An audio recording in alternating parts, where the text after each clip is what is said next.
Hello class 10th, welcome back to our channel.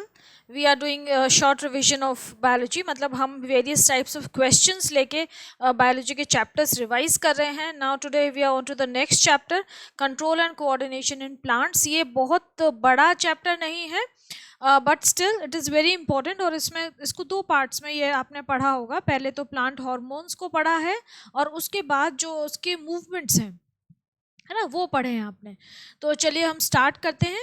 अगर आपको अच्छा लगे, वीडियो समझ में आए आपको, या आपको इससे कुछ बेनिफिट होता है, तो प्लीज़ आप इसको लाइक करिए and do share with your friends and don't go away without subscribing to the channel. चलिए स्टार्ट करते हैं. फर्स्ट MCQs हैं हमारे. First is which of the following is a plant hormone. Plant hormone कौन सा है? Simple question है. Adrenaline जो है वो ह्यूमन बींग्स का हार्मोन है, ग्लूकागॉन भी और ऑक्सीटोसिन भी, ये सारे हमारे ह्यूमन हार्मोन्स हैं. इसमें सिर्फ एक ही है साइटोकिनिन जो कि प्लांट हार्मोन है. इनकी डिटेल्स क्या है अभी आगे आगे मैं बताती जाऊंगी, एक एक की डिटेल्स जैसे जैसे चलता जाएगा. मैं आपको बार बार ये वीडियोस देखने को इसलिए कहती हूँ, भले ही आप स्पीड में देख लीजिए, क्योंकि ना इससे पूरा चैप्टर कवर हो रहा है, रिवाइज हो रहा है. रिवाइज करने के लिए बहुत अच्छा है. आपको पूरा चैप्टर समझना है तो वो ऐप पे अवेलेबल है. एंड चिल्ड्रन, बहुत सारे स्टूडेंट्स को ये इशू रहता है कि पहले वो पुराने वीडियोज़ देखते हैं तो कहते हैं हाँ last year it was free but now it is a paid app. But उसमें जो रेट्स हैं वो बहुत बहुत रीज़नेबल हैं. आप जब देखेंगे तो आपको खुद पता चल जाएगा. और बहुत सारे फीचर्स हैं. जब आप उसको क्लिक करेंगे ना किसी भी कोर्स को, तो उसके आपको सारे फीचर्स, वीडियोस वगैरह सब नज़र आते हैं कि क्या क्या है उसमें, तो वो आप देख सकते हो and then you can decide. Next, plant hormones which promote growth. अब आपने 4 प्लांट हार्मोन पढ़े हैं. यहाँ पे जो ग्रोथ को प्रमोट कर रहे हैं वो कौन से हैं? देखो, ऑक्सिन्स, साइटोकिनिन्स और जिबरेलिन्स. ऑक्सिन्स, जिबरेलिन्स और साइटोकिनिन्स तीनों ही ग्रोथ प्रमोटर हैं. ठीक है, तो इसमें आप देखिए जो सी ऑप्शन है आपका ये सही है. Next, auxin inhibits the growth of. अच्छा, ये सारे आपने पढ़े हैं. Auxin, cytokinin, gibberellin. इथिलीन भी प्रमोट करता है, राइपनिंग को प्रमोट करता है. लेकिन एब्सिसिक एसिड जो है यहाँ पे, ये जो है ग्रोथ को इनहिबिट करता है. Okay, auxin inhibits the growth of. अब देखो आपसे क्या पूछा है कि हमने ये अभी पढ़ा था कि ऑक्सिन जो है वो ग्रोथ प्रमोटर है, तो वो किस चीज़ की ग्रोथ को इनहिबिट करता है? किसी की ग्रोथ को इनहिबिट भी कर रहा है वो, तो इनहिबिट क्यों कर रहा है और किसकी ग्रोथ को इनहिबिट कर रहा है?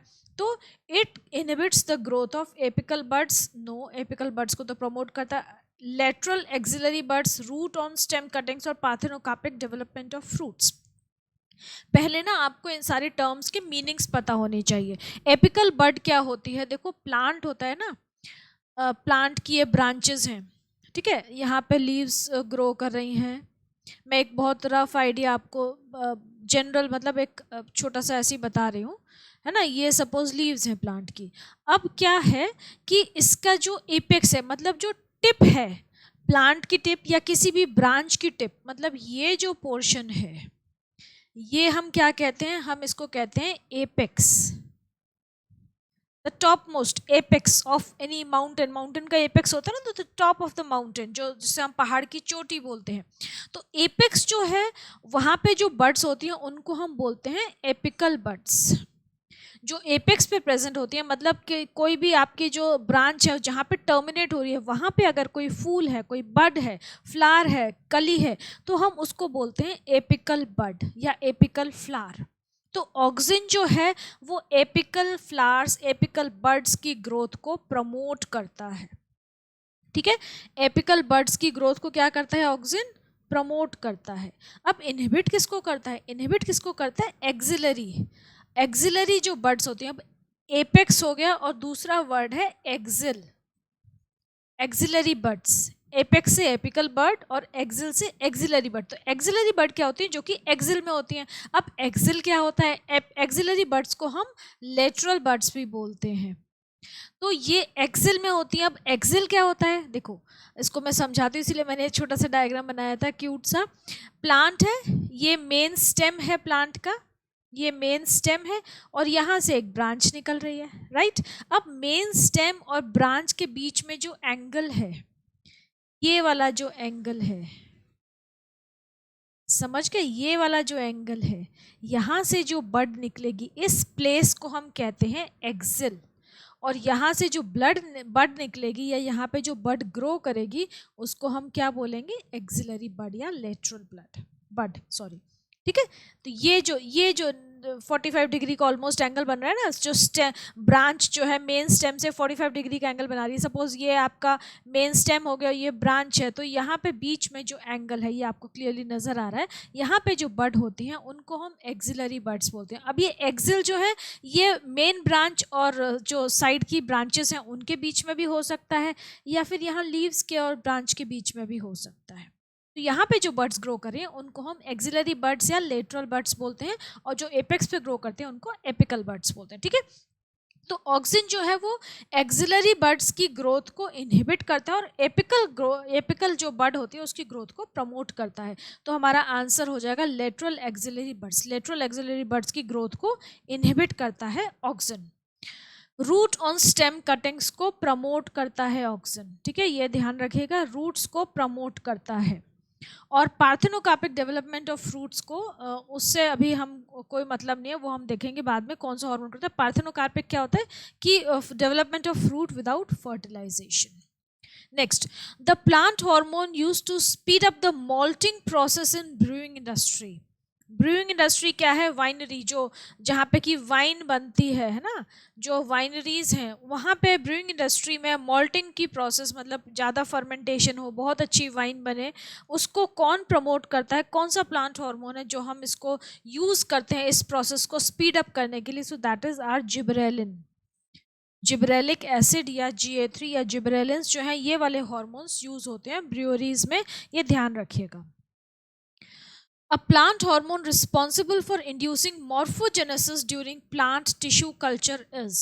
Now, एक plant hormone जो कि morphogenesis को induce करता है। अब morphogenesis क्या होता है ये तो आपको पता होना चाहिए, तभी तो आप बताओगे कि क्या है, कौन सा plant hormone induce कर रहा है। तो morphogenesis क्या है, morphology आपने word पढ़ा है ना, morphology सुना है। morphology क्या है, study of the external structure of anything। जैसे हम प्लांट मॉर्फोलॉजी पढ़ते हैं या ह्यूमन मॉर्फोलॉजी पढ़ते हैं, मतलब एक्सटर्नल जो स्ट्रक्चर, एक्सटर्नल शेप, मॉर्फोलॉजी में जो भी आपको दिख रहा है, विजिबल है, वो सब इंक्लूड है। मतलब कि शेप, साइज, कलर, टेक्सचर, वो जो विजिबल है वो सारा मॉर्फोलॉजिकल फीचर्स हैं हमारे। तो मॉर्फोलॉजी क्या हो गया कि फिजिकल एट्रीब्यूट्स। ठीक है, आप इसको फिजिकल एट्रीब्यूट्स भी कह सकते हैं। चिल्ड्रन, आप लोग ना अपनी इंग्लिश भी थोड़ी सी इम्प्रूव करो, क्योंकि इंग्लिश भी आजकल के ज़माने में इट इज़ वेरी इसेंशियल। और हिंदी में मैं समझाती जाती हूँ, थोड़ा सा इंग्लिश में समझाती हूँ। अच्छा, कुछ स्टूडेंट्स बड़े ही अजीब से कमेंट्स करते हैं कि आपको, मतलब आप इसमें पढ़ाइए, इस लैंग्वेज में पढ़ाइए, उस लैंग्वेज में पढ़ाइए। देखिए, जो मैं नॉर्थ इंडिया को बिलोंग करती हूँ, तो नॉर्थ इंडिया में जो हमारे स्टूडेंट्स हैं they are more comfortable with Hindi, and of course they are not so good at English, उनकी उतनी अच्छी नहीं होती है। But usually I try to explain in English also, and basically मैं हिंदी को फॉलो करती हूँ। I can very well explain totally in English, no problem, I have good vocabulary and I have good grammatical sense, it's okay, I can do that. But वो बच्चों के लिए beneficial नहीं होगा, है ना। बच्चों के लिए जो हमें वो लैंग्वेज यूज़ करनी है, जो बच्चा, हमें जो स्टूडेंट देख रहा है उसको वो लैंग्वेज समझ आनी चाहिए, उसको कॉन्सेप्ट समझ आना चाहिए, तभी तो फ़ायदा है। हम इंग्लिश में बोलते रहे और स्टाइल से बहुत अच्छे से, I can also do that, I can speak American accent also, and style से करते रहो, बच्चे को समझ में ना आए, then what is the use. So basically my aim is to make the students understand, benefit होना चाहिए बच्चे को, तो वो इसीलिए आई यूज़ अ मिक्सचर। थोड़ा बहुत इंग्लिश ज़रूरी है, क्योंकि भाई आप आगे साइंस इंग्लिश में ही पढ़ने वाले हैं, obviously we are a global growing economy, so English is a must. But learn करिए धीरे धीरे, है ना। ऐसा नहीं कि हम प्रेशराइज नहीं करना चाहते, ये कोई कॉन्वेंट स्कूल नहीं है जहाँ पे कि टीचर इज, वहाँ पे teacher is bound by the rules of the school to speak totally in English. So he और she has to give the entire lecture in complete English. She can't use any other language. So that is compulsory in a school, but here it is my choice. Okay. So anyways, so morphology refers to physical attributes, मतलब physically हमें क्या नज़र आ रहा है। morphogenesis, genesis जो word है, कहीं भी आप देखिए genesis word जहाँ पे यूज़ होता है, तो genesis का मतलब होता है किसी चीज़ की formation, किसी चीज़ का बनना। ठीक है। जेनेसिस रेफर्स टू फॉर्मेशन, कोई चीज़ नई बन रही है वो जेनेसिस है। तो मॉर्फोजेनेसिस मतलब कि फिजिकल कैरेक्टरिस्टिक्स, मतलब जो सेल्स हैं वो डिवाइड हो रहे हैं और स्पेशलाइज हो रहे हैं, मतलब डिफरेंशिएशन हो रहा है कि they are going to form different tissues. Normal cells जो है, सेल की ग्रोथ होती है, उसके बाद डिफरेंशिएशन होता है तो टिश्यू बन रहा है वो, तो दैट इज मॉर्फोजेनेसिस, मतलब मॉर्फोलॉजी फॉर्म हो रही है हमारी। तो कौन सा वाला प्लांट हार्मोन है जो मॉर्फोजेनेसिस के लिए रिस्पॉन्सिबल है जब टिश्यू कल्चर होती है? तो वो हमारा हार्मोन है साइटोकिनिन। ये ध्यान रखिएगा, बहुत इंपॉर्टेंट क्वेश्चन है। टिश्यू कल्चर में हम साइटोकिनिन को यूज़ करते हैं, नहीं तो देखो ग्रोथ तो किसी भी से हो जाएगी। जैसे हमने सपोज ऑक्सिन डाल दिया तो ऑक्सिन क्या करेगा, वो सेल्स को इलोंगेट करता है, मतलब लंबा होता जाएगा कोई चीज़, वो उसके नंबर ऑफ सेल्स नहीं बढ़ेंगे, वो सिर्फ इलोंगेट होगा। तो हमें ग्रोथ करनी है तो मतलब सेल्स भी बढ़ने चाहिए और सेल्स में स्पेशलाइजेशन होना चाहिए, डिफरेंशिएशन होना चाहिए, वो बहुत इंपॉर्टेंट है। तभी तो कोई ऑर्गेनिज्म बनेगा या नया प्लांट बनेगा, डिफरेंशिएशन बहुत जरूरी है टिश्यूज का। तो साइटोकिनिन हम इसलिए यूज करते हैं टिश्यू कल्चर में क्योंकि डिफरेंशिएशन के लिए भी ये रिस्पॉन्सिबल है। Next, high auxin to cytokinin ratio favours the, दोनों ग्रोथ हार्मोन है, ऑक्सिन भी साइटोकिनिन भी। ऑक्सिन का रेशियो ज़्यादा है, साइटोकिनिन का रेशियो कम है, तो किस चीज़ को फेवर करेगा? वो रूट डेवलपमेंट। ऑक्सिन जो है वो रूट डेवलपमेंट को फेवर करता है, साइटोकिनिन जो है वो शूट डेवलपमेंट को फेवर करता है। तो हमारा जो ऑक्सिन है वो किसको फेवर करता है? रूट डेवलपमेंट को। तो हमारा ए वाला ऑप्शन करेक्ट है। साइटोकिनिन जो है वो किसको फेवर करता है? वो शूट डेवलपमेंट को फेवर करता है। Next, the plant hormone triggering the fall of mature leaves and fruits from plants. Mature leaves हो गई हैं, अब पतझड़ आ गई है and they have to fall down, और फ्रूट्स पक गए हैं, फ्रूट्स गिर जाते हैं पक के। तो कौन सा हार्मोन रिस्पॉन्सिबल है for shedding of leaves and for falling of fruits? It is abscisic acid, जो कि एब्सिशन करता है। इंग्लिश में एक वर्ड है ना, एब्सिशन। एब्सिशन क्या होता है? कटिंग करना, कट करना, किसी चीज से रिमूव करना, कट कर देना। तो एब्सिशन करता है, तो that is abscisic acid. Okay, the stress hormone. Stress hormone क्या है? स्ट्रेस क्या होता है कि भाई जब हम स्ट्रेस में आते हैं तो वो हार्मोन रिलीज होता है, तो that is stress hormone. Stress hormone किस कंडीशन में रिलीज होता है? जब प्लांट स्ट्रेस में आ गया, मतलब प्लांट कैसी कंडीशंस फेस कर रहा है?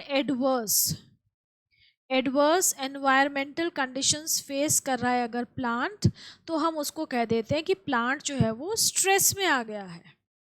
मतलब कि सपोज ड्राई कंडीशंस हैं, उसको फेवरेबल टेम्परेचर नहीं मिल रहा है, उसको मॉइस्चर नहीं मिल रहा है, उसको एरेशन नहीं है प्रॉपर्ली उसकी रूट्स का, तो वो स्ट्रेस में आ जाता है प्लांट, और उस समय वो क्या करता है? वो एब्सिसिक एसिड सिक्रीट करता है, जो कि हमारा स्ट्रेस हार्मोन है, जो कि प्लांट को मतलब प्लांट की ग्रोथ को रिटार्ड करता है। एक्चुअली वो उसकी पत्ती झड़ जाएंगी, फूल झड़ जाएंगे, जो फ्रूट्स हैं वो गिर जाएंगे, तो मतलब प्लांट को कम खर्चा करना पड़ेगा अपने आप को जिंदा रखने के लिए। So this is abscisic acid which is stress hormone. Next, both ethylene and ABA are responsible for. Ethylene और एबीए, मतलब इथिलीन भी और एबीए क्या है? एबीए हमारा है एब्सिसिक एसिड। एब्सिसिक एसिड को एबीए भी बोलते हैं, ठीक है। ए है एब्सिसिक एसिड। तो ये दोनों किस चीज़ के लिए रिस्पॉन्सिबल हैं? Promoting abscission of leaves and fruits, inducing dormancy, stimulation of apical dominance and ripening of fruits. अब देखो अलग अलग इनके फंक्शन दे रखे हैं। जैसे राइपनिंग ऑफ फ्रूट्स इथिलीन के लिए, इथिलीन का फंक्शन होता है। इंड्यूसिंग डॉर्मेंसी एबीए का फंक्शन है। एपिकल डोमिनेंस कौन स्टिमुलेट करता है? ऑक्सिन्स करते हैं। लेकिन आपसे ये पूछा है कि इथिलीन और एबीए दोनों कौन सा काम करते हैं, तो वो दोनों जो फर्स्ट वाला फंक्शन है ना, they promote abscission of leaves and fruits. Ethylene भी फ्रूट्स को पकाता है ना, तो पक के गिर जाते हैं फ्रूट्स। तो same with ABA also. Ripening of fruits लेकिन अकेले नहीं आएगा, क्योंकि एबीए जो जब इस काम को करता है ना, तो एबीए सिर्फ झड़ाता है, पतझड़ वाला काम करता है एबीए। इसीलिए इथिलीन और एबीए दोनों promoting abscission of leaves and fruits. Next, a plants response to light is known as. ये तो बहुत सिंपल क्वेश्चन है। लाइट का जो, लाइट की वजह से जो प्लांट रिस्पॉन्ड करता है या जो ग्रोथ मूवमेंट शो करता है, उसको हम बोलते हैं phototropism. Which one of the following plant hormones is responsible for phototropism in plants? Phototropism के लिए कौन सा हार्मोन रिस्पॉन्सिबल है? हमारा ऑक्सिन या IAA, indole acetic acid. Roots of a plant are, roots कैसी होती हैं? Positively geotropic and negatively phototropic, मतलब कि ग्रेविटी की तरफ ग्रो करती हैं, लाइट से अवे ग्रो करती हैं. तो जो भी ऑप्शन यहाँ पे दिख रहा है वो सही हो गया. मैंने क्या बोला? Positively geotropic and negatively phototropic. तो ये आपका सेकेंड वाला ऑप्शन हो गया, बी ऑप्शन सही है. When roots of a plant always move towards water, even if it means going against the pull of gravity, this indicates. अब देखो यहाँ पे अभी हमने पढ़ा कि roots are positively geotropic, लेकिन अगर यहाँ पे water को भी हम water factor भी include कर दिया हमने, gravity और water में अगर competition करवा दिया, roots जो होती हैं वो hydrotropic भी होती हैं और geotropic भी होती हैं. पॉजिटिवली, दोनों पॉजिटिव होते हैं, पॉजिटिवली जियोट्रॉपिक, पॉजिटिवली हाइड्रोट्रॉपिक. लेकिन अगर अब हमने जियोट्रॉपिज्म और हाइड्रोट्रॉपिज्म में कंपटीशन करवा दी तो रूट्स किसकी तरफ जाएंगी? रूट्स पानी की तरफ जाएंगी. वो ग्रेविटी को भूल के पानी को प्रेफर करेंगी क्योंकि पानी उनके सर्वाइवल के लिए ज़रूरी है. प्लांट की रूट्स, हैंगिंग प्लांट्स होते हैं ना, उनमें भी तो रूट्स होती हैं, ग्रेविटी से दूर है फिर भी उनको सारा सब कुछ मिल रहा है, न्यूट्रिशन नरिशमेंट मिल रहा है, वो सर्वाइव कर रहे हैं. तो प्लांट क्या है, अपने सर्वाइवल को इंपॉर्टेंस देगा. तो वो अगर ग्रेविटी और वाटर में अगर कंपटीशन हो गया तो plant will go towards water. तो ठीक है, ग्रेविटी के अगेंस्ट जाएगा. This indicates geotropism, negative geotropism, hydrotropism, positive geotropism. No, negative geotropism हम इसको नहीं बोलेंगे, हम इसको हाइड्रोट्रॉपिज्म बोलेंगे. It is loving water more. उसको ग्रेविटी से कोई चिढ़ नहीं है, ग्रेविटी से कोई प्रॉब्लम नहीं है, बट पानी आ गया तो पानी is much more attractive. The climbing organ of plants like tendrils grow towards any support which they come in contact of and wind around them for support. This is an example of. Tendrils होते हैं ना plant के, छोटे छोटे जैसे नन्हे नन्हे से पतली पतली से जो स्ट्रक्चर्स निकलते हैं जिसको हम बेल बोलते हैं, लिपट जाती हैं दूसरे स्ट्रॉन्ग स्टेम्स पे, या आप कोई भी लगा दीजिए, कोई भी चीज़ एक सपोर्ट दे दीजिए उस पर. मॉस्टिक लगाते हैं लोग अपने गमलों में, प्लांट्स में, उसके चारों ओर वाइंड अप हो जाती हैं. तो वो सपोर्ट, मतलब कोई भी उनको चीज़ मिल जाती है जिस पे वो स्टिक कर जाए, उसी के चारों ओर वो ग्रो करती है. तो ये कौन सा मूवमेंट है, किस मूवमेंट का एग्जाम्पल है? तो इट इज़ ए, ये क्या है? टच. उनको जहाँ पे टच कर लेती हैं वो किसी सॉलिड चीज़ को, कि हाँ ये सॉलिड है, हम इसके सहारे ग्रो कर सकते हैं, उसके चारों ओर वो कर्ल अराउंड हो जाती है, ट्वर्ल करती हैं. ठीक है, दे ट्वाइन अराउंड इट. तो that is an example of thigmotropism, मतलब टच. टच जो है उस चीज़ को एक्टिवेट करता है. So this is an example of thigmotropism. Okay, then which of the following are not tropism? Tropic movement के एग्जाम्पल नहीं है. Growth of pollen tube towards sugary substance, yes. ये कौन सा है? ये कीमोट्रोपिज्म है. ठीक है. Folding up of leaves of mimosa pudica when touched, ये क्या है? ये ट्रॉपिक मूवमेंट नहीं है, ये वाटर का मूवमेंट होता है, ऑस्मोटिक मूवमेंट होता है, जिसकी वजह से ये होता है. तो this is not an example of tropic movement. तो ये वाला आपका सही हो जाएगा.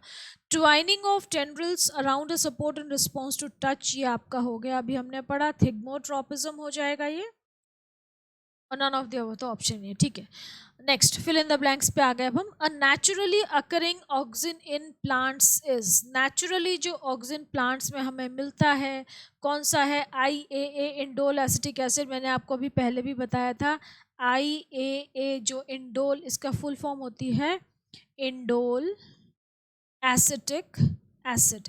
ये जो है ये नेचुरली अकरिंग हार्मोन है. बाकी सिंथेसाइज भी होते हैं लैब्स में, जो हम सिंथेसाइज करते हैं वो आर्टिफिशियल हार्मोन्स हो जाते हैं.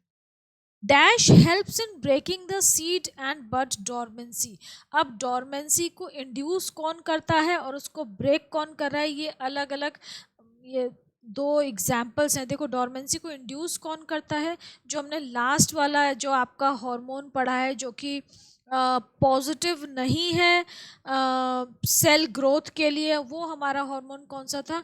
वो जो है वो आपके ग्रोथ को रिड्यूस करता है, या आप ये कहिए कि फॉलिंग ऑफ लीव्स को प्रमोट करता है. तो ये हो गया आपका एब्सिसिक एसिड या ABA.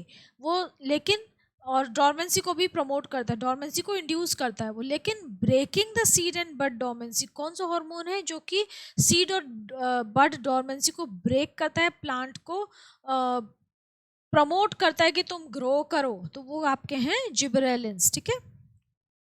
यहाँ पे जगह नहीं है, जिबरेलिन्स है। Okay next, high dash ratio promotes shoot development.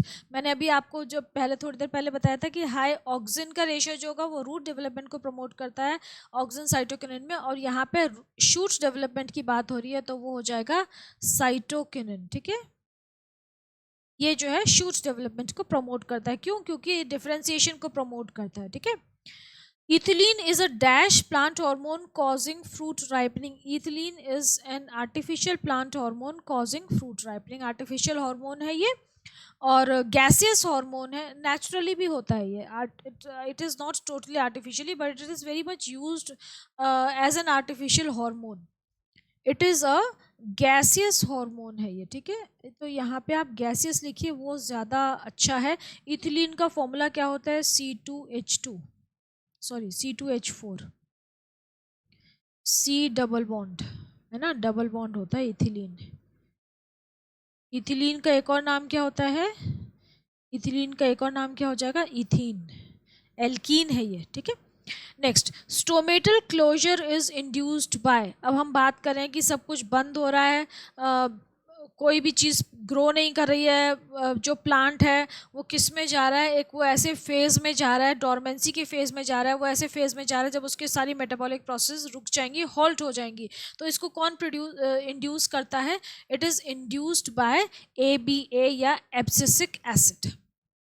Next, the stem and leaves of a plant are. Stem और लीव्स, अब देखो ये बड़ा एम्बिग्यूटी है इस क्वेश्चन में, एम्बिगुअस है, क्लियर नहीं है। आप अगर एग्जाम में आपके इस तरीके के क्वेश्चंस नहीं आते हैं, क्योंकि एग्जाम में आप पूरी साइंस पढ़ के जा रहे हो, पूरे प्लांट फिजियोलॉजी, और उसमें ये पूछते हैं stems and leaves of plant are, तो आपको समझ नहीं आएगा कि क्या बोल रहे हैं, ये एरियल पार्ट्स बोलना है कि यहाँ पे क्या बोलना है। लेकिन यहाँ पे ट्रॉपिज्म का चैप्टर है तो आपको समझ में आ रहा है कि दे आर पॉजिटिवली फोटोट्रॉपिक आप कह सकते हैं, या negatively geotropic. A root of plant grows downward, this is called, a plant की रूट जो वो नीचे की तरफ ग्रो करती है तो it is positively geotropic. When the stimulus responsible for plant movement is chemical, it is known as chemotropism. Simple. Next, true false दे रखे हैं। ट्रू फॉल्स में आप हमेशा मैंने जैसे कि बोला है, आप हमेशा मैं ट्राई करिए, अगर फॉल्स है तो उसमें ट्रू लिखने की कोशिश करिए, उसको करेक्ट करके लिखिए। Ascorbic acid is a naturally occurring plant hormone. Ascorbic acid क्या होता है? Ascorbic acid is vitamin C, so it is definitely not a naturally occurring plant hormone, so this is false. The seed dormancy is due to abscisic acid. Abscisic acid हमारा जो ABA है वो seed dormancy को promote करता है, so this is true. The bending of plant stem towards light is caused by cytokinin hormone.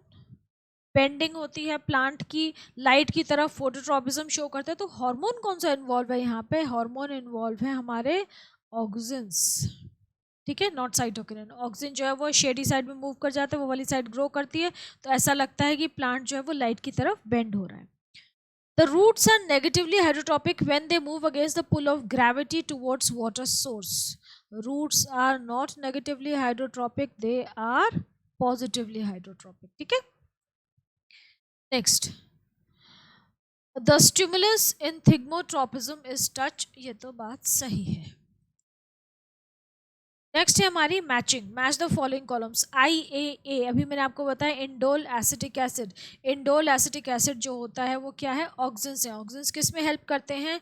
Elongation of dwarfs, flowering in pineapple, cell division या cell wall elongation. जो indole acetic acid है या जो auxins है वो growth कैसे करते हैं? वो सेल वॉल को ही लंबा कर देते हैं, मतलब डिवीजन नहीं हो रही है वहाँ पे, सेल वॉल स्ट्रेच हो गई है, सेल का ही साइज बढ़ गया है, एक ही सेल है उसका साइज बढ़ गया है, तो इसीलिए ऐसा लगता है कि ग्रोथ हो रही है। ठीक है, सेल वॉल इलोंगेशन। साइटोकिनिन्स क्या करते हैं? साइटोकिनिन्स जो है ये डिफरेंशिएशन को प्रमोट करते हैं, सेल डिवीजन को प्रमोट करते हैं, तो ये क्या हो जाएगा? Cell division.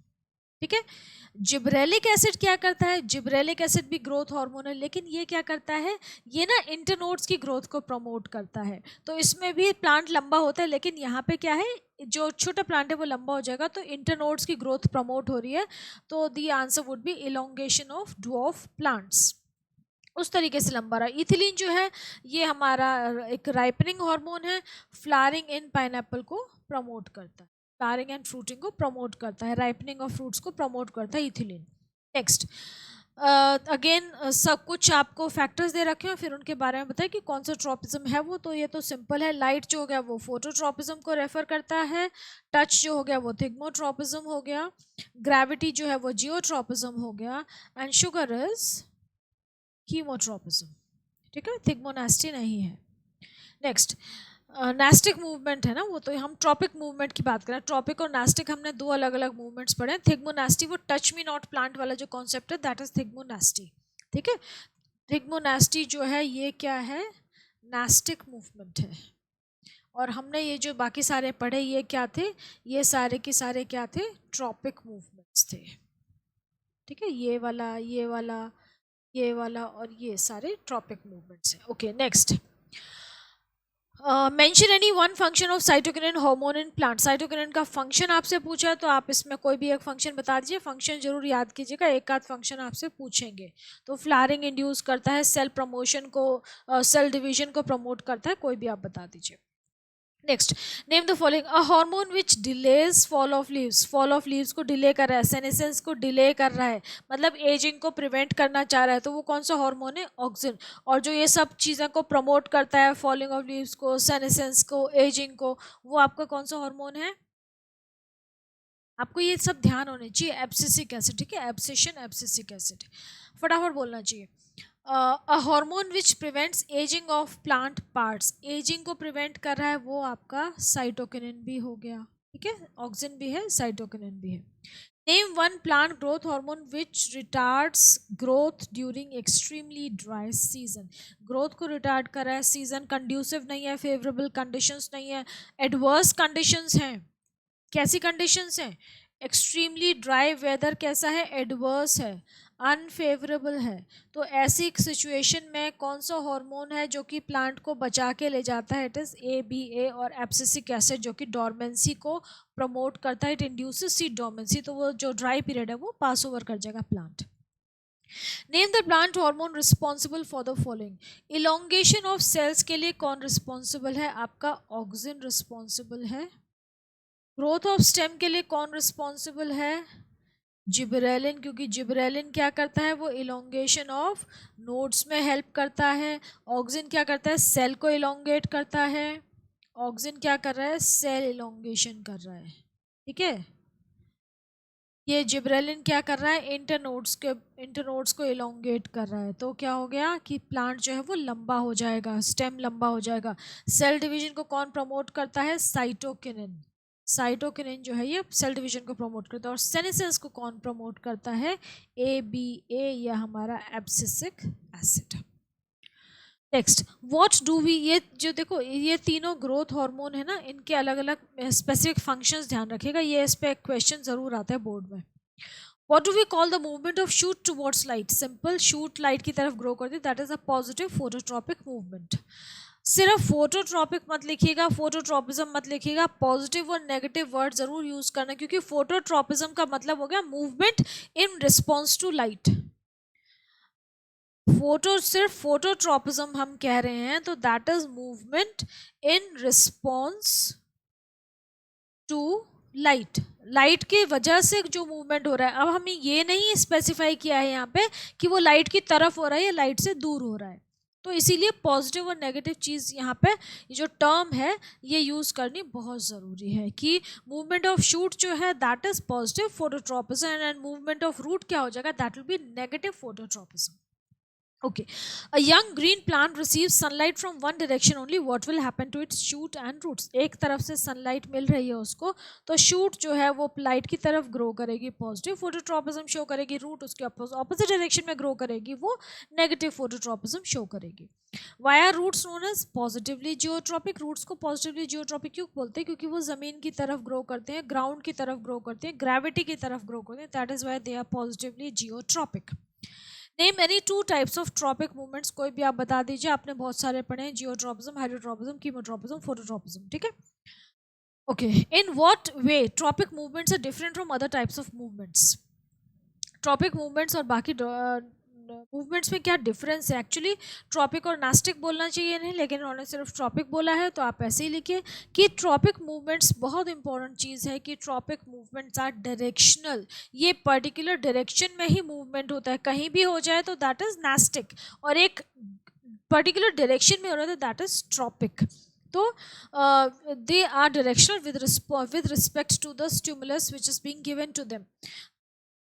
जिस डायरेक्शन में ग्रो कर रहे हैं, जिस डायरेक्शन से स्टिमुलस आ रहा है, या तो उसकी तरफ ग्रो करेंगे या उसके ऑपोजिट डायरेक्शन में ग्रो करेंगे। पॉजिटिव ट्रॉपिज्म दिखाएंगे या नेगेटिव ट्रॉपिज्म दिखाएंगे। Give technical terms for the following. The movement of roots in response to presence of water or moisture, that is hydrotropism, and the movement of plant towards a chemical substance is chemotropism. Okay, next 2 marks के questions पे आ गए हम। The electrical chemical signals are not considered an efficient means of communication in plants. Yes, electrochemical signals तो हम human beings use करते हैं, animals use करते हैं। हमारे जो enzymes होते हैं, hormones होते हैं, वो थोड़ा अलग होते हैं। प्लांट्स में क्या है कि प्लांट्स ना एक जगह उनका फिजिकल मूवमेंट नहीं है, they have to remain at one place. तो इसीलिए उनके पास कोई स्पेशलाइज्ड टिश्यू नहीं, उतने ज़्यादा स्पेशलाइज्ड टिश्यूज़ की उनको ज़रूरत नहीं है। एक तो वो बाहर खुले एनवायरनमेंट में रहते हैं, they have to face every kind of environmental stress, तो उनको उन चीज़ों की ज़रूरत नहीं है। तो इसीलिए they do not have nervous system और अ सर्कुलेटरी सिस्टम जो कि हमारे पास है, क्योंकि उनको उसकी ज़रूरत नहीं है। So that is way they are not an effective means of communication. क्योंकि अगर वो होगा ना, ये जो सिस्टम्स तो बड़े डेलिकेट होते हैं, जो हमारा नर्वस सिस्टम है या हमारा सर्कुलेटरी सिस्टम है, प्लांट्स इतनी एडवर्स कंडीशन से, एडवर्स एनवायरमेंटल कंडीशंस फेस करते हैं कि वो डैमेज हो जाएंगे, फिर वो बहुत जल्दी they will die. So they have a better system more suited to that external conditions जहाँ पे कि plants रहते हैं। How control and coordination is carried out in plants? कैसे होता है प्लांट्स में कंट्रोल एंड कोऑर्डिनेशन होता है प्लांट हार्मोन्स के थ्रू, जिनको हम फाइटो हार्मोन्स बोलते हैं। प्लांट हार्मोन्स को क्या बोलते हैं? Phyto hormones. ठीक है, phyto refers to plants and hormones और hormones. In addition environmental factors like water, temperature, light, ये भी प्लांट की ग्रोथ को अफेक्ट करते हैं। Soil conditions, water, temperature, light, soil conditions है ना, सॉइल कैसा है, सॉइल की पीएच कैसी है, सॉइल में ऑर्गेनिजम्स कौन कौन से हैं, सॉइल की एरेशन कैसी है, ये सारी कंडीशंस भी प्लांट की ग्रोथ को अफेक्ट करती हैं। Next is What are plant hormones? Right, two important functions of auxins. Plant hormones क्या होते हैं? They are chemical substances which are naturally produced in plants and they affect the growth of plants. They are capable of translocation and regulation of one or more physiological processes when present in low concentration. दो important functions auxin के हो गए। It promotes cell elongation, root formation, cell division, etc. Cell division को promote नहीं करता है auxin, ये मत लिखिएगा, ठीक है। Next, mention any two functions of plant hormone gibberellin. Gibberellin के फंक्शन बता दीजिए। Elongation of dwarf plants helps in overcoming natural dormancy and helps them to grow. मतलब डोरमेंसी को ब्रेक करने में कौन हेल्प कर रहा है? जिबरेलिन्स। और जो डोरमेंसी को इंड्यूस करने में कौन हेल्प कर रहा है? आपका जो आपके जो सेनेसेंस को प्रमोट कर रहे हैं, जो कि एजिंग को प्रमोट कर रहे हैं, जो कि डोरमेंसी को प्रमोट कर रहे हैं, वो हार्मोन, वो सिर्फ एक ही हार्मोन है जो कि बाकी सारी मतलब जो आपने 5 हार्मोन्स पढ़े हैं, 5 हार्मोन्स पढ़े हैं, जो 4 हैं वो पॉजिटिव हर चीज़ करते हैं, मतलब प्लांट्स को प्रमोट कर रहे हैं, प्लांट्स की ग्रोथ में हेल्प कर रहे हैं। बाकी जो ये है एक हार्मोन है बस, जो लास्ट वाला है आपका एब्सिसिक एसिड जो है, वो क्या करता है? वो ग्रोथ को रिटार्ड कर रहा है, फॉलिंग ऑफ लीव्स को प्रमोट करता है, डोरमेंसी को इंड्यूस करता है, may be due to stress conditions या एडवर्स एनवायरमेंटल कंडीशंस, लेकिन वो नेगेटिव डायरेक्शन में जाता है। How does spraying of sugarcane plants with gibberellins increase the yield of sugar? हमने पढ़ा ना, जिबरेलिन्स क्या करते हैं? इंटरनोड्स को स्ट्रेच कर देते हैं।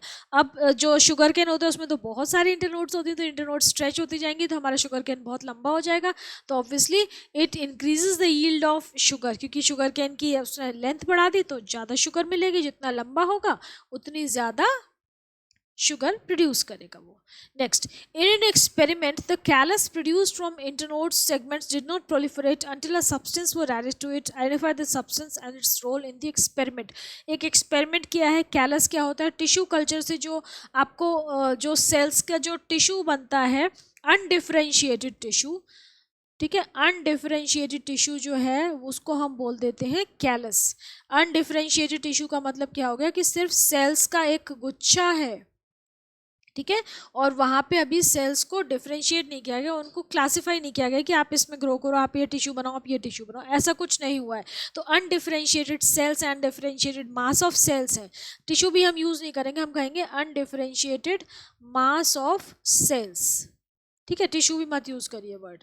तो अनडिफरेंशिएटेड मास ऑफ सेल्स को हम बोलते हैं कैलस। अब ये आप जो टिश्यू कल्चर पढ़ते हैं उसमें पढ़ेंगे, उसमें पढ़ा है आपने। तो अब ये इंटरनोड के सेगमेंट से मिला है, लेकिन इसमें प्रोलिफरेशन नहीं हो रहा है, मतलब अभी और बढ़ नहीं रहा है, इसमें टिश्यू फॉर्मेशन नहीं हो रहा है, टिश्यू डिफरेंशिएशन नहीं हो रहा है, मतलब कि अलग अलग टिश्यूज़ नहीं बन रहे हैं। तो हमने उसमें क्या ऐड किया? क्या ऐड करेंगे हम? कौन सा वाले जो हार्मोन है जो कि डिफ्रेंसिएशन को प्रमोट करते हैं, that is your cytokinesis. Auxin ने क्या किया? ऑक्सिन ने इसके साइज को इंक्रीज कर दिया, सेल्स को टिश्यू को बढ़ा दिया, लेकिन उसमें अगर हमने साइटोकिनिन हार्मोन डाला तभी डिफ्रेंसिएशन स्टार्ट होगा। Name the plant growth regulators which can be used when you asked to. Rooting को इंड्यूस करना है तो हमें ऑक्सिन चाहिए, ठीक है। क्विकली राइपन अ फ्रूट, फटाफट हमारा फ्रूट पक जाए तो हमें इथिलीन चाहिए। डिले लेफ्टसेनेसेंस, एजिंग को प्रिवेंट करना है तो साइटोकिनिन चाहिए। और एक्सिलरी बड्स, देखो एक्सिल वाली बड्स, ठीक है, एक्सिल में जो प्रेजेंट है, एपिकल नहीं, एक्सिल वाली बड्स को प्रमोट करना है तो क्या होगा? साइटोकिनिन चाहिए। और जो एपेक्स में प्रेजेंट होगी उसके लिए हमें क्या चाहिए? IAA या ऑक्सिन चाहिए। Next, complete the table given below by filling the blanks present. अब देखो, आपसे ये टेबल दे रखी है और कुछ फिलअप्स दे रखे हैं, उनको फिल करिए। प्लांट हार्मोन ऑक्सिन है तो उसकी साइट ऑफ सिंथेसिस पूछिए, फंक्शन दे रखा है उसका। तो ऑक्सिन कहाँ सिंथेसाइज होता है? बेसिकली शूट में और मेरिस्टेम में और यंगर लीव्स में। नेक्स्ट, जिब्रेलिन जो है, जिब्रेलिन क्या करता है? जिब्रेलिन एपिकल बड्स और रूट्स में बनता है और उसका फंक्शन क्या है? जिब्रेलिन जो है वो इंटरनोड्स की ग्रोथ को प्रमोट करता है, प्लांट की ग्रोथ को प्रमोट करता है। कैसे? By stretching the internodes, internodes की ग्रोथ को प्रमोट करता है, इलोंगेट करता है। Then next is C. C क्या है? In green fruits and seeds at the beginning of wintering season. कहाँ बनता है? ग्रीन फ्रूट्स में बनता है जब सर्दी स्टार्ट होने वाली है। अब सर्दी स्टार्ट होने वाली है तो ये क्या करेगा? ये प्लांट को क्या करेगा? मतलब सर्दी जो है या विंटर सीजन जो है बहुत सारे प्लांट्स के लिए अनफेवरेबल कंडीशन है। जब विंटर सीजन चला जाता है, स्प्रिंग आता है, देन दे स्प्राउट, है ना, नई लीव्स आती हैं, नई बड्स बनती है। तो विंटर सीजन जो है वो एक्चुअली डॉर्मेंसी का पीरियड होता है। तो डॉर्मेंसी कौन प्रमोट करता है? हमारा एब्सिसिक एसिड या ABA। और उसके फंक्शन क्या हो गए? It induces dormancy of buds and seeds. Next, by giving an example, how explain how a plant responds to external stimuli। External stimuli को कैसे रिस्पॉन्ड करता है प्लांट्स, ये बताना है आपको, एग्जाम्पल के साथ बताना है। तो एक छोटा सा एक्सपेरिमेंट आप कर सकते हो। क्या है कि हेल्दी पॉटेड प्लांट लिया, इसको डार्क रूम में रख दिया, एक बिल्कुल अंधेरे कमरे में रखा, और वहाँ पे एक छोटी सी विंडो है, विंडो के पास रख दिया। बस वो विंडो से ही सनलाइट और एयर आ रही है, बाकी पूरा रूम डार्क है, उसमें कोई और लाइट सोर्स नहीं है। कुछ दिनों तक उसको हमने वहाँ पे रखा। क्या देखा तो हमने कि जो प्लांट है वो उसकी जो शूट सिस्टम है वो विंडो की तरफ मुड़ गया है, मतलब लाइट की तरफ मुड़ गया है। This shows that the stem portion of the plant or the aerial portion of the plant shows positive phototropism। वो लाइट की तरफ, सनलाइट की तरफ अट्रैक्ट हो रहा है, वहाँ की तरफ ग्रो कर रहा है। नेक्स्ट, लिस्ट और भी आप कुछ दिखा सकते हैं, जो चाहे हाइड्रोट्रोपिज्म का बता सकते हैं, जियोट्रोपिज्म का बता सकते हैं, कुछ भी आप एक एग्जांपल लेके एक्सप्लेन कर दीजिए। List the sequence of events that occur when a plant is exposed to unidirectional light leading to bending of a growing shoot. एक तरफ से यूनिडायरेक्शनल मतलब एक ही सोर्स है लाइट का, एक ही तरफ से लाइट आ रही है, तो प्लांट कैसे ग्रो करेगा? बेंडिंग कहाँ पे होगी? और हार्मोन कौन सा वाला मूवमेंट है ये? तो वो जो अभी हमने ये पहले वाला लिया था ना, सेम चीज़ है कि यूनिडायरेक्शनल बेंडिंग लाइट की तरफ जो बेंड कर रहा है प्लांट, वो पॉजिटिव फोटोट्रोपिज्म शो कर रहा है। यहाँ पे आप ज़रूर लिखिए पॉजिटिव, है ना, it is showing positive phototropism. and this movement is facilitated by oxygen hormone which diffuses towards the shady side। तो shady side ज़्यादा ग्रो करती है तो ऐसा लगता है कि वो बेंड हो जाएगा ना, this causes elongation of shoot on the shady side. तो ऐसा लगता है कि वो लाइट की तरफ ग्रो कर रहा है। Which of the following movements are tropic? Identify along with the names. Opening of flower, opening of flower is a normal physiological movement। वो ऐसा नहीं है कि वो लाइट की वजह से हो रहा है या कोई ट्रॉपिक उसको ट्रॉपिज्म कोई मिल रहा है, किसी चीज़ से इंड्यूस हो रहा है। It is a natural physiological movement, it is not a tropic movement. Roots moving downwards, roots जो है वो नीचे मूव करती हैं जियोट्रॉपिज्म की वजह से, जियोट्रॉपिक मूवमेंट है। Shoots moving towards light, that is positive phototropism. and twirling of a tendril, it is thigmotropism। State the function of the following plant hormones। Abscisic acid का फंक्शन क्या है? It inhibits growth, causes dormancy of seeds, wilting of leaves, causes stomata closure. और cytokinin क्या करते हैं? Cytokinin promote cell division, delays senescence या delays ageing, reduces apical dominance. Define chemotropism, the movement of plant part in response to a chemical stimulus, that is the example है growth of a pollen tube towards ovules during fertilization। आपने class 9 में पढ़ा है ये, है ना, reproduction in plants में 8th में भी पढ़ा है, 9th में भी पढ़ा है कि पोलन ट्यूब जो है वो ओव्यूल्स की तरफ कैसे ग्रो करती है। वो एक सिक्रीशन होता है ना जो स्टिग्मा पे गिरती है, फिर स्टाइल के थ्रू आगे पोलन ट्यूब ग्रो करती है और ओवरी के अंदर माइक्रोपाइल के थ्रू एंटर करती है। तो कुछ ऐसे केमिकल्स होते हैं जो कि उसको अट्रैक्ट करते हैं और पोलन ट्यूब उन केमिकल्स के पीछे पीछे पीछे पीछे ग्रो करती जाती है। So this is the answer। all right, now I think 41 questions, और I think क्या दिख रहा है यहाँ पे, ये 42 है, तो 41 questions हमने कर लिया, almost half the work is done. जो रह गए हैं वो हम नेक्स्ट लेक्चर में करेंगे, बिकॉज बहुत लंबा हो जाता है, फिर स्टूडेंट्स को वो थोड़ा सा मेरे ख्याल से टैकी हो जाता है, बोरिंग हो जाता है। तो इतना ही करते हैं, उसके बाद नेक्स्ट लेक्चर में मिलते हैं, ठीक है? तब तक आप पढ़िए। आपको वीडियो अच्छा लगे तो प्लीज़ उसको लाइक करें, लाइक करने में कंजूसी मत किया करें। आई फील वेरी डिप्रेस्ड कि बच्चे लाइक ही नहीं करते। और पढ़ाई करो, be mature, be sensitive towards your parents also, your conditions also, environmental conditions also, and take care of your health। okay, चलिए, bye।